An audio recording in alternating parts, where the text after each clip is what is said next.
Retornamos con Daniel Rosales. Hablábamos antes de irnos a la pausa de lo que fue esa etapa en la sub-12 y el comienzo de la sub-18. Una etapa totalmente distinta que se afronta de otra manera y que también tiene un final feliz. Sí, bueno, fue un camino en la formación de esos muchachos importante. Para mí también me marcó muchísimo. Vivimos cosas muy especiales en todo sentido. Agradecido con los padres de familia, con el club, con los muchachos que estuvieron en ese entonces. Hay varios de ellos que ahora mismo están en el fútbol profesional en distintas divisiones, en distintos países. Y bueno, fue una etapa maravillosa para mí. Esa etapa, categoría sub-12, son muchachos más volátiles, podría ser, obviamente con la responsabilidad que se merece, pero con un riesgo mayor por ahí a no conseguir algunas cosas, a la equivocación tal vez en algunas circunstancias, pero ya con los muchachos sub-18, un poco más maduros, un poco más conscientes de lo que se estaba jugando. ¿Cómo logra ahora en ese papel, ¿no? Un poco contrastar lo que había hecho ya en la categoría sub-12? Pues mira que fue una sub-18 que al principio del torneo, como te dije, nos conseguimos a rivales que nos exigieron, o sea, de atrás, ¿sí? Como cuando te persigue alguien desde atrás y tienes que hacer tu mejor esfuerzo. Eso nos pasó en la primera parte del torneo. Tengo que decir también de que Rolando Suárez, que estaba en la categoría sub-16, nosotros tuvimos mucho enfrentamiento a lo largo del año. Ahora, después de tiempo de trabajar con el profesor César Farías, con Pedro de Pablo, nos hemos dado cuenta de que, o me he dado cuenta a través de su experiencia también, que la misma competencia te hace evolucionar. Y nosotros competíamos entre semana todas las semanas con la sub-16, que era un equipo muy bueno. En esa sub-16 estaba Jason Chacón. Y este equipo que te decía, que era el Lotería del Táchira del Cabezón Jiménez, que la verdad hasta la última fecha fue que pudimos clasificar. Entonces fue una etapa en la cual nos exigimos al máximo en todo sentido. Conformamos un cuerpo técnico que tuvo, ¿sí? Algunas variables. Yo arranqué con Francisco Varela, que es el preparador físico ahora mismo de Portuguesa, y traje a Domingo Montilla después, no por una diferencia con Francisco, porque es mi amigo y siempre le he deseado lo mejor. Incluso tenemos un grupo muy famoso que es la Joda Goleadora, que es un grupo de la universidad. Pero vino Domingo, lo compartimos al máximo, y de verdad que la exigencia fue en el transcurso de toda esa temporada o de todo el proceso, porque al final jugamos dos torneos, jugamos el torneo de la asociación y también jugamos el torneo nacional, y eso fue como año y medio entre las dos cosas. Y como te repito, la exigencia nos llevó a poder trascender en esa categoría, y que los jugadores que por ahí, como Samuel Sosa, no terminaban de estallar en su carrera, pudiesen encontrarse a sí mismos y ir a muchísimo más en su carrera profesional. Entonces, para resumirte un poquito de esa etapa, me queda eso. Una autoexigencia diaria. Ya estaba entrando también un poco la crisis de país, que no era para nada sencillo, y bueno, lo tomamos como un impulso interno, la exigencia del rival que teníamos a nivel de grupos, y también, bueno, todo lo que se empezó a generar dentro de la categoría por ser la edad de los juveniles que ya daban ese paso al primer equipo. Esa final, se llega a la final, y esa final ¿cómo se prepara justamente y cuál era el rival de ese momento?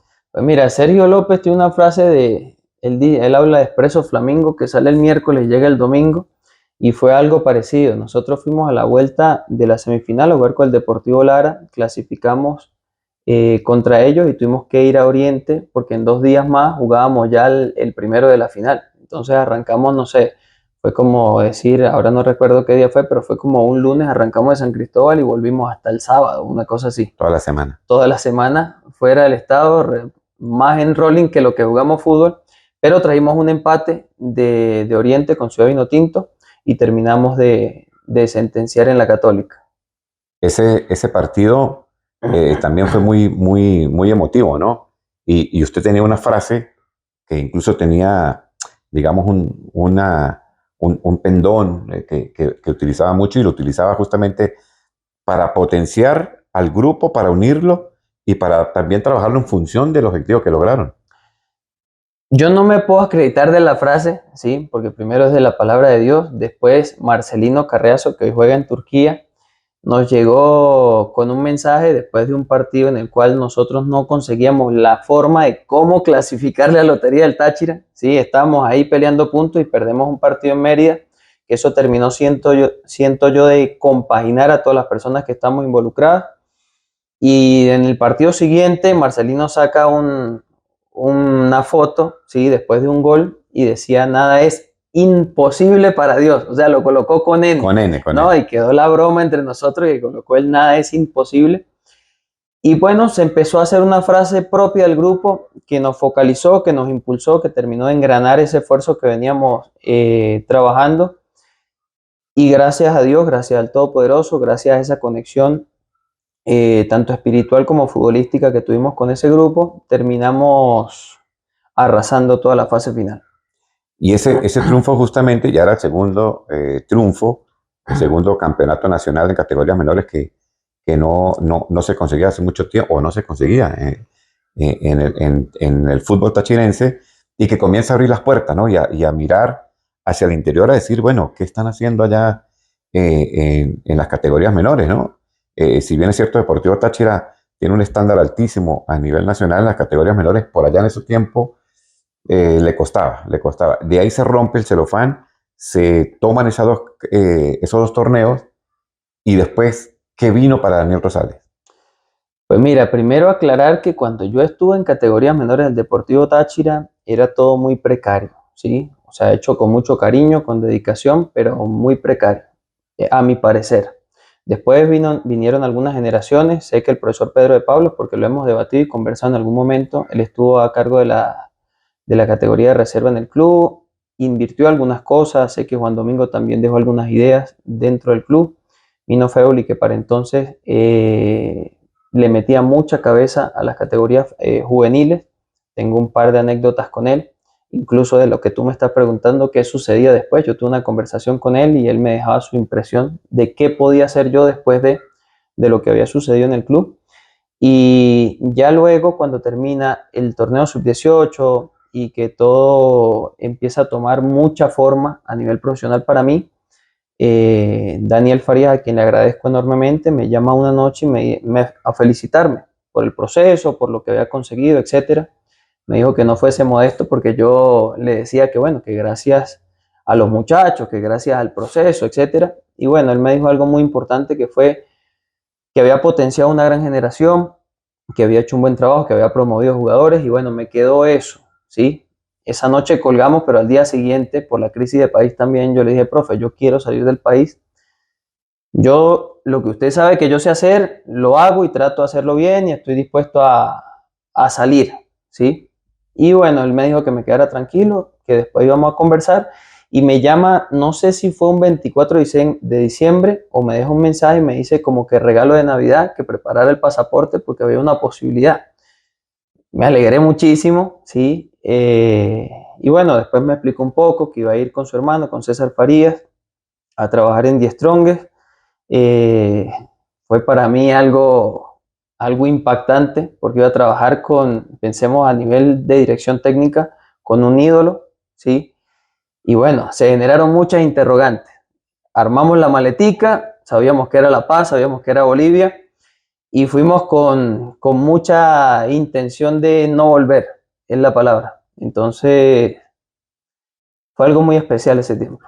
No volver en el buen sentido de la palabra, ¿no? Por supuesto, Claro, porque entendemos lo que ha costado y lo que sigue costando. No es fácil estar fuera, lo que hemos estado de alguna manera haciendo vida lejos de nuestra tierra, sabemos, entendemos y comprendemos muchas cosas que tal vez no es que tengamos ventajas sobre los que no han salido por diferentes razones, eso yo no lo cuestiono, pero sí es complicado, sí es difícil. Siempre estar lejos es difícil, pero las ganas de superarse, sabemos el ímpetu y la gana, la irreverencia que tiene Daniel Rosales para superarse, para salir adelante, y que además es ejemplo para muchos compañeros y muchas personas que siguen de cerca su carrera, y que esto también motiva a sí, otros paisanos a que hagan lo mismo, a no desfallezcan desfallezcan y que sigan así es, en ese crecimiento ascendente. así es. El primer día que llega a La Paz, Cuéntenos, ¿cómo fue eso? ¿Qué impresión? Bueno, ya desde la ropa que uno usaba en San Cristóbal y tú salías con lo que tenías, ¿sí? Llegar a La Paz, llegar a ese frío, llegar a un contexto totalmente distinto. Para mí fue del aprender desde bajarse del aeropuerto, todo, porque fue también aprender. Yo tuve la oportunidad de conocer muy poco tiempo, pero de mucha calidad a Lino Alonso. Y desde que yo agarré mi maleta, me monté en un bus en el terminal de pasajeros y me fui para Caracas. Yo sabía que tenía un pasaje de Ay, qué Caracas a bien. La Paz, ¿sí? Yo no pregunté si había un vuelo de ahí del Táchira a Caracas, no lo pregunté, ¿sí? Yo dije, bueno, ¿cuándo es que salgo para La Paz?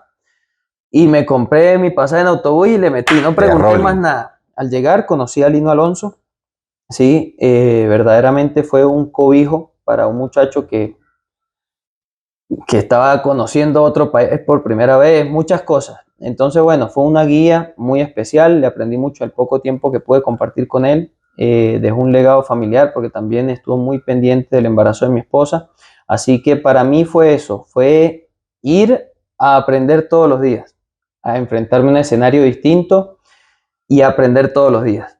Y a mí me emociona este tipo de conversaciones, sobre todo por la amistad que nos une, porque los que han vivido eso, salir del país, hay una vulnerabilidad que en mi caso lo viví así, es sentirse vulnerable, es decir, esto está más grande de lo que yo pensaba, es salir de la zona de confort, del país, del ambiente, de la venezolanidad, de muchas cosas, y realmente hay un temor que si usted lo capitaliza, y seguramente fue así, y lo mete como combustible, explota en grandes cosas.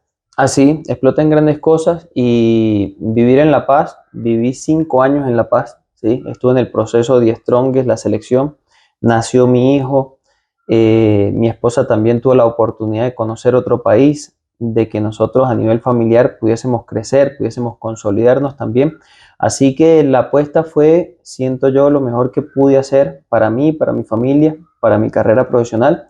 Y bueno, también soy un agradecido porque el profe Faría me dice que yo era el papanatas entonces, ¿sí? Me imagino que me equivocaba en todo lo que me ponía o en alguna de las cosas que me ponía y para él era este muchachito que está viniendo ahora a aprender conmigo, seguramente para él también fue un proceso, pero yo soy un agradecido de todo lo que pude desde ahí empezar a construir en mi carrera y sé o estoy convencido de que ha sido el paso correcto para mi carrera profesional. Bueno, sin duda, Daniel, el profesor Farías algo vio, y si no, o este tiempo lo ratifica, ¿no? Tanto tiempo al lado del profesor César Farías lo ratifica, y eso es importante destacar a un líder como lo es el profesor César Farías, de ver esos detalles, ¿no? De detenerse y decir, bueno, voy a darle forma, este es un material que está ahí, que hay que darle forma y seguramente va a dar muchos resultados. Y creo que Daniel no lo ha defraudado porque continúa con César Farías. Sí, obviamente, lo que digo es en modo jocoso, ¿sí? O siento que he podido generar una conexión con él en confianza, ¿sí? Son varios años en los que he tratado de ir a su lado, tanto aprendiendo como aportando en voluntad y en conocimiento lo que he podido, con mucha sinceridad, con mucha honestidad y con mucha lealtad. Y bueno, eso es lo que valora una persona a su nivel, ¿sí? Tanto profesional como personal. Comparto eso que tú dices, Kike. Bueno, y de allí, luego de pasar por The Strongest, desde luego la selección de Bolivia, que yo me imagino que es el sueño de todos de ver tan cerca a figuras de Argentina, de Brasil, de Colombia, de Chile, de Paraguay, de Uruguay. No sé, cómo se vivió, porque de alguna manera se disfruta igual, ¿no? En los 90 minutos, bueno, ya es concentración, otra cosa, pero previo y post el partido hay algo que te da satisfacción, ¿no? Pues mira, Kike, yo he sido siempre de muy poca idolatría, ¿sí? Es la palabra. Lo que sí es que la apertura al aprendizaje me cautiva. El estar en la altura, primero que nada, el competir en esa latitud, el ver cómo los rivales Yo digo una frase que parecen conos después de ciertos minutos. Yo eso no lo había vivido ni lo había visto nunca. Y ver a algunos rivales, eso sí, en la altura, bajo esa condición, sintiéndose de ese modo, me daba a mí a entender de que muchas cosas son posibles cuando tienes el conocimiento, ¿sí? Entonces el aprender a diario, eso sí, el aprender de cómo hacen las cosas en otros países, otras selecciones, cómo es su llegada, cómo conversan, cómo hacen sus entradas en calor, cómo se ve que hacen un entrenamiento, cómo se desenvuelven después en los segundos tiempos. O sea, mucho detalle en conocer qué es lo que verdaderamente hacen, que por ahí para su cultura los hace distintos. Pero más allá de eso, una idolatría como tal, siento que no. Más bien todo lo contrario. Cuando enfrentamos un día, y esto yo le decía después al profe César Farías, le decía que salimos de jugar en la Copa América con Argentina y nuestros jugadores estaban por el piso, ¿sí?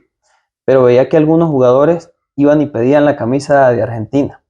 Y yo por dentro decía, es que no podemos si estamos en esta onda, ¿sí? Algo muy interno que en esos momentos que son fuertes a nivel de un jugador profesional, pues no lo puedes comentar a voz populi, hay que Claro. ser cuidadoso, sobre todo en mi posición. Pero sentía verdaderamente que hay que estar mucho más allá que esos detalles de idolatrar al que está al frente.